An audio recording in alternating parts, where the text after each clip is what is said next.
नमस्कार दोस्तों, स्वागत है आपका सिविल सर्विसेज में डीसी में। थंबनेल आपने देख ही लिया होगा।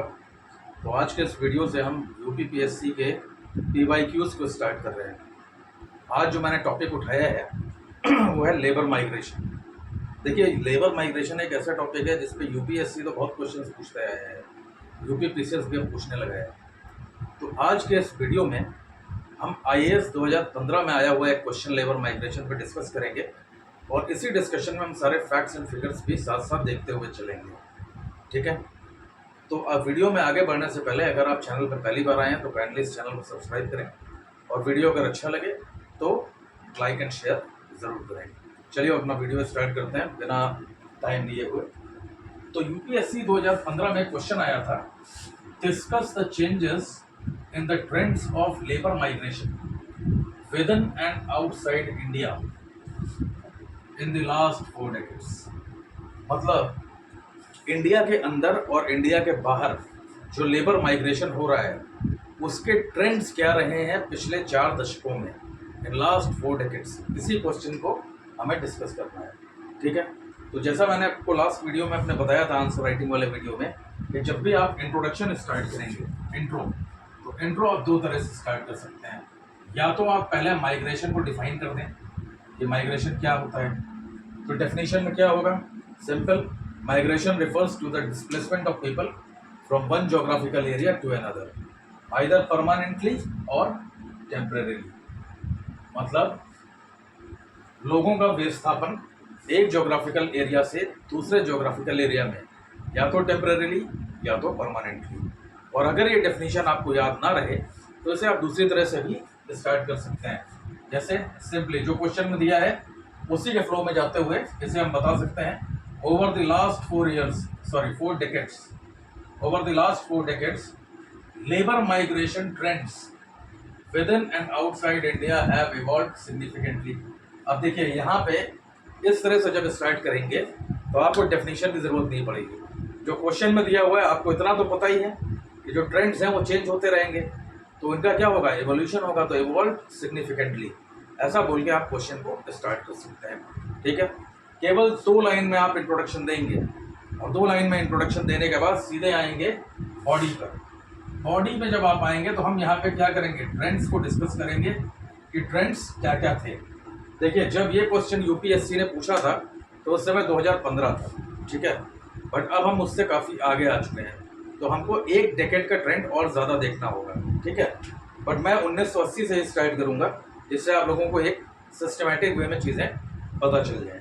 ठीक है, तो देखिए 1980s में क्या था, 1980s के दशक में जो इंटरनल माइग्रेशन होता था, इंडिया के अंदर जो माइग्रेशन होता था वो ज़्यादा होता था रूरल टू अर्बन, मतलब गांव से शहर की ओर। क्यों? क्योंकि उसी समय इंडस्ट्रियलाइजेशन हो रहा था और ग्रीन रेवोल्यूशन का इफेक्ट था। आप लोगों को पता ही है कि 1970s के आसपास में ग्रीन रेवोल्यूशन स्टार्ट हुआ था, और जब ग्रीन रेवोल्यूशन हुआ था तो उससे क्या हुआ था, ग्रीन रेवोल्यूशन से गांव में तो प्रॉस्पेरिटी आई थी, शहरों में भी इंडस्ट्रियलाइजेशन को बहुत ग्रोथ मिला था। तो लोग ट्रेंड ये था कि शिफ्ट कर रहे थे रूरल टू अर्बन। देखिए, ग्रीन रेवोल्यूशन का एक सबसे बड़ा साइड इफेक्ट ये था कि वहाँ पे बहुत सारे इल इफेक्ट्स भी जनरेट हो रहे थे, जैसे पैट्रियार्की। उसके साथ साथ गाँव में क्या था, रेसिज्म, कास्टिज्म। अब भाई गाँव में जो ठाकुर साहब हैं उनके पास ही ज़मीन ज़्यादा होगी, तो बाकी लोगों को वो दिक्कत करेंगे, तो वो लोग क्या करेंगे, शहरों की ओर भागेंगे। ठीक है, एक्सटर्नल माइग्रेशन की अगर हम बात करें तो उस समय इंडिया से गल्फ कंट्रीज में माइग्रेशन बहुत ज़्यादा हो रहा था। और ये इंडिया से गल्फ में माइग्रेशन क्यों हो रहा था, क्योंकि गल्फ कंट्रीज में ऑयल बूम हो रहा था। ऑयल बूम मतलब तेल के कुएं डिस्कवर हो रहे थे, पैसा ज़्यादा था गल्फ कंट्रीज में। तो इंडिया से जितने भी अनस्किल्ड और सेमी स्किल्ड वर्कर्स थे उनकी डिमांड गल्फ कंट्रीज में बहुत ज़्यादा थी। जैसे आपने देखा होगा आपके एरियाज़ में बहुत सारे लोग ऐसे होंगे जो कारपेंटर्स थे, फिटर्स थे, वेल्डर्स थे। इन सब की क्या था, गल्फ में डिमांड बहुत ज़्यादा थी। क्यों? क्योंकि गल्फ में पैसा एक बारगी आ गया था और उससे क्या हो रहा था, गल्फ कंट्रीज डेवलप कर रहे थे, इंफ्रास्ट्रक्चर से रिलेटेड काम बहुत ज़्यादा बढ़ रहा था। तो जब इंफ्रास्ट्रक्चर से रिलेटेड काम बढ़ रहा था तो रोड्स बन रहे थे, हाईवेज बन रहे थे, बिल्डिंग्स बन रही थी। वहाँ पे क्या होता है, स्किल्ड मतलब सेमी स्किल्ड और अनस्किल्ड वर्कर्स की ज़रूरत बहुत ज़्यादा पड़ती है। तो ये माइग्रेशन हो रहा था, ठीक है। अब देखते हैं 1990s। 1990s में क्या हो रहा था, देखिए यहाँ पे जो माइग्रेशन हो रहा था, इंटरनल माइग्रेशन, वो हो रहा था मेट्रो सिटीज की ओर, मतलब छोटे शहरों से बड़े शहरों की ओर। क्यों? क्योंकि इस समय बड़े शहरों में एम्प्लॉयमेंट अपॉर्चुनिटी ज़्यादा थी। 1991 में क्या हुआ था, एलपीजी मॉडल आ चुका था, मल्टीनेशनल कंपनीज इंडिया में आ चुकी थी। तो जब मल्टीनेशनल कंपनीज इंडिया में आ गई थी तो क्या था, एम्प्लॉयमेंट अपॉर्चुनिटी क्या हो गई थी, बेटर हो गई थी, ठीक है। एक्सटर्नल माइग्रेशन की अगर हम बात करें तो इस समय 1990s में जो भी इंडिया से लोग जाना चाह रहे थे वो डेवलप्ड कंट्रीज में जाना चाह रहे थे, यूके में, यूएसए में, कनाडा में। क्यों? क्योंकि इस समय आईटी इंडस्ट्री बूम कर रही थी, आईटी बूम था और लोगों में हायर एजुकेशन को लेके एक क्रेज था, ठीक है, 1990s में। तो इंटरनल माइग्रेशन मेट्रो सिटीज की ओर, बेटर अपॉर्चुनिटीज के लिए, क्योंकि यहाँ में मल्टीनेशनल्स आ गई थी। मल्टीनेशनल्स आने की वजह से क्या हुआ था, जॉब अपॉर्चुनिटीज ज़्यादा क्रिएट हो गई थी, ठीक है। और एक्सटर्नल माइग्रेशन में लोग डेवलप्ड कंट्रीज की ओर जा रहे थे, यूके, यूएसए, कनाडा जैसे कंट्रीज। क्यों? क्योंकि वहाँ पे क्या हो रहा था, आईटी इंडस्ट्री बूम कर रही थी। इसी जगह कंसेप्ट आया है ब्रेन ड्रेन का। इंडिया में जो टॉप क्लास इंजीनियर्स थे, आईआईटीएंस थे, उनको क्या हो रहा था, यही कंट्रीज हाई पैकेज को उठा रही थी। उन्हें एजुकेशन कौन दे रहा था, इंडिया दे रहा था। बट उसके बेनिफिट्स किसके पास जा रहे थे, इन डेवलप्ड कंट्रीज के पास जा रहे थे, ठीक है। तो ये जो डेवलप्ड कंट्रीज थे, ये इंडियन इंजीनियर्स को क्या कर रहे थे, खरीद ले रहे थे। जितने बड़े इंजीनियर्स थे, डॉक्टर्स थे, आईआईटीएंस या आपका आईआईएम्स, एम्स, ये सारे इंस्टीट्यूट से निकले हुए जो प्रोफेशनल्स थे, उनको ये कंट्रीज उठा रहे थे, ठीक है। फिर उसके बाद ईयर 2000s की अगर हम बात करें तो इंटरनल माइग्रेशन यहाँ पे हम जब देखेंगे तो यहाँ हमें रिवर्स माइग्रेशन ट्रेंड्स नजर आएंगे 2000s में। क्यों? मतलब क्योंकि यहाँ मेट्रोज में पॉपुलेशन बहुत ज़्यादा बढ़ चुकी है, सैचुरेशन आ गया है, रहने की जगह नहीं है। तो लोग क्या कर रहे हैं, मेट्रो सिटीज़ के आसपास के जो एरियाज़ हैं, उनसे दूर थोड़े से एरियाज़ हैं, वहाँ पर रहने के लिए जगह खोज रहे हैं। तो जो माइग्रेशन हो रहा है उसमें रिवर्स ट्रेंड्स नज़र आ रहे हैं। क्यों? क्योंकि मेट्रो सिटीज़ में सैचुरेशन आ चुका है, ठीक है।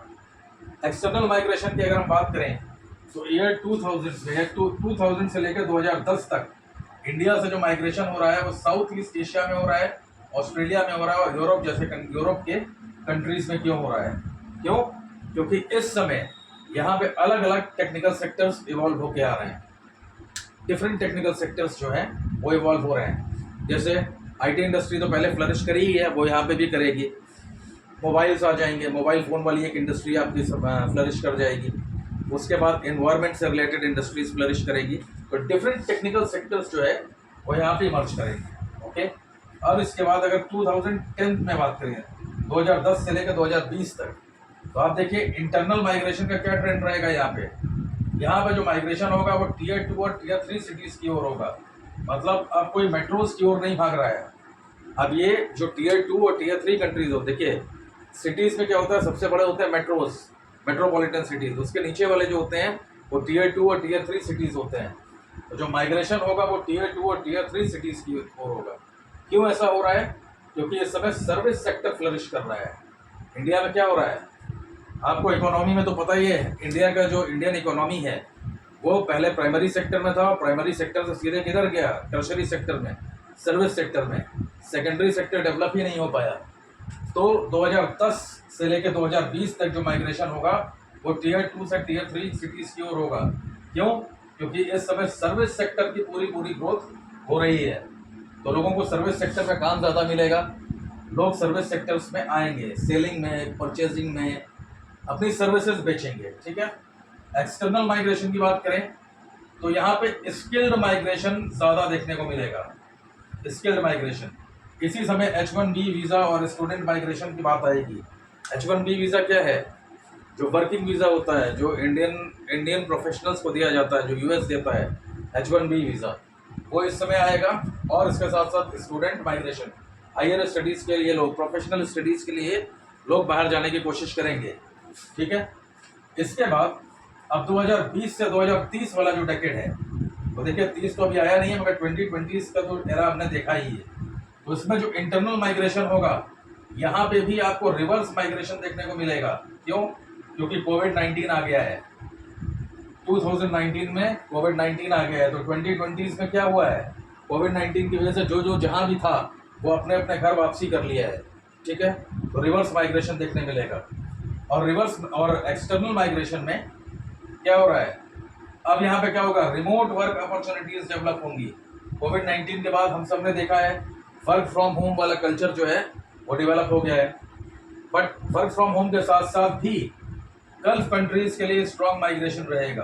गल्फ कंट्रीज में अभी भी लोग जाएंगे, और जो स्किल्ड लेबर है, स्किल्ड मतलब इंजीनियर्स, डॉक्टर्स, MBAs, जो पढ़े लिखे वर्कर्स हैं, वो कहाँ जाएंगे, वो जापान, जर्मनी जैसे कंट्रीज में जाने के लिए ट्राई करेंगे। ठीक है, तो ये हमारे ट्रेंड्स थे लेबर माइग्रेशन के, जो मुझे लगता है अब आपको समझ में आ गए होंगे कि ट्रेंड्स क्या क्या हैं। ठीक है, तो अब ट्रेंड लेबर माइग्रेशन पे कोई भी क्वेश्चन बने, मुझे लगता है आपको ट्रेंड्स एकदम क्लियर है, अब आप इस पर लिख सकते हैं। अब इसके बाद, क्योंकि देखिए क्वेश्चन में टर्म क्या है, कीवर्ड क्या है, क्वेश्चन में कीवर्ड है discuss the changes in the trends of labour migration. ठीक है, तो अब इसके साथ साथ हमें शॉर्ट में फैक्टर्स को भी डिस्कस करना होगा, फैक्टर्स इन्फ्लुएंसिंग दीज ट्रेंड्स।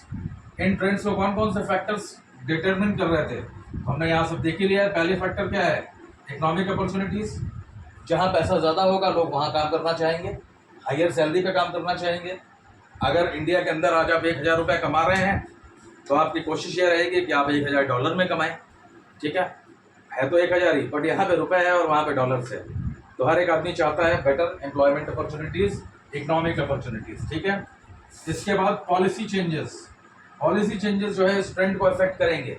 जैसे इंडिया में जो लेबर लॉज हैं, अगर वो चेंज कर दिए जाएं, या माइग्रेशन पॉलिसीज़ हैं वो चेंज कर दिया जाए, इमिग्रेशन पॉलिसीज़, तो उससे क्या होगा, माइग्रेशन का जो ट्रेंड है वो सफ़र करेगा, उसमें कुछ ना कुछ चेंजेस आएंगे।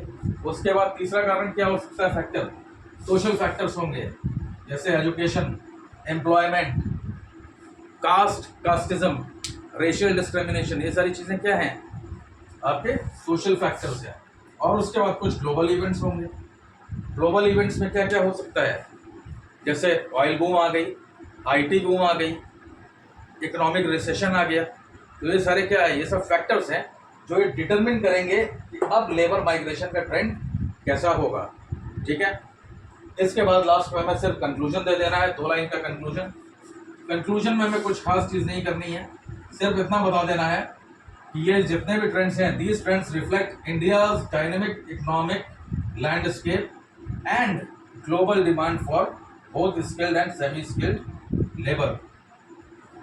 ठीक है, तो इस क्वेश्चन में आपने देखा होगा कि जो ट्रेंड्स थे, माइग्रेशन क्या होता है, वो सारी चीज़ें मैंने यहाँ पे कवर कर दी है। इसी तरह से हम हर एक दिन या 1-2 दिन छोड़ के मैं वीडियोस लाऊंगा जिसमें PYQs डिस्कस करेंगे।